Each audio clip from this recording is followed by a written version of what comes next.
ভাঙড়ে নিজের জমিতে নির্মাণ করতে গিয়ে তোলাবাজির শিকার হয়েছিলেন এক ব্যক্তি।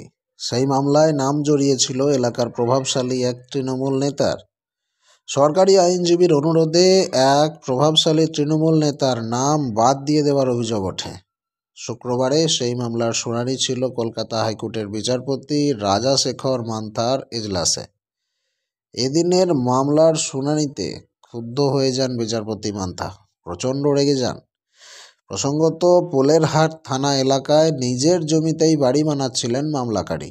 অভিযোগ, আরিফ নামে এক ব্যক্তি কাজ চালু রাখার জন্য এক প্রভাবশালীর নাম করে তার কাছ থেকে ৮ লক্ষ টাকা দাবি করেন।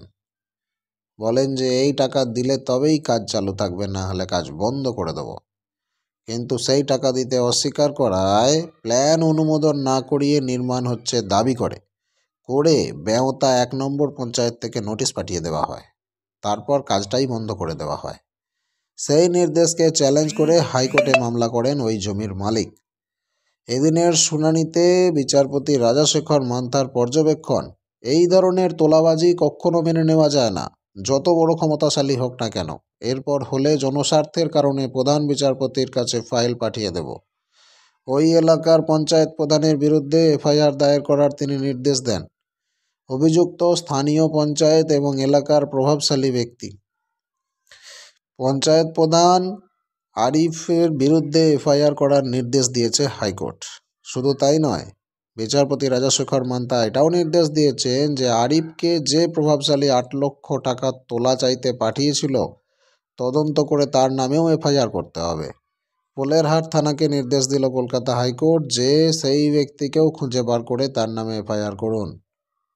২ সপ্তাহের মধ্যে প্রাথমিক তদন্ত করে রিপোর্ট দিতে হবে আদালতে।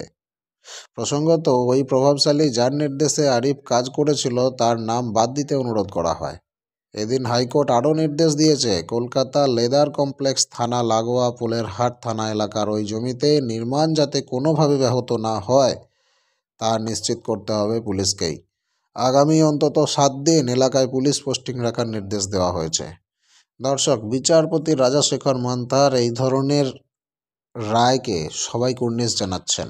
হইচই পড়ে গেছে আদালত জুড়ে, সবাই হাততালি দিচ্ছেন যে শাসক দল বলেই কি এই ধরনের তোলাবাজি করবে? নিজের বাড়িতে কেউ নির্মাণ করতে পারবে না, নিজের জমিতে কেউ নির্মাণ করতে পারবে না, তার জন্যও ৮ লক্ষ টাকা তোলা দিতে হবে। এটা কি জঙ্গল রাজ চলছে? দর্শক, বিচারপতি এই যে রায় দিয়েছেন, রায়টাকে আপনি কেমনভাবে দেখছেন? অবশ্যই আপনার মতামত কমেন্ট করে জানান। পরবর্তী আপডেট পেতে নজর রাখুন স্মার্ট দুনিয়ায়।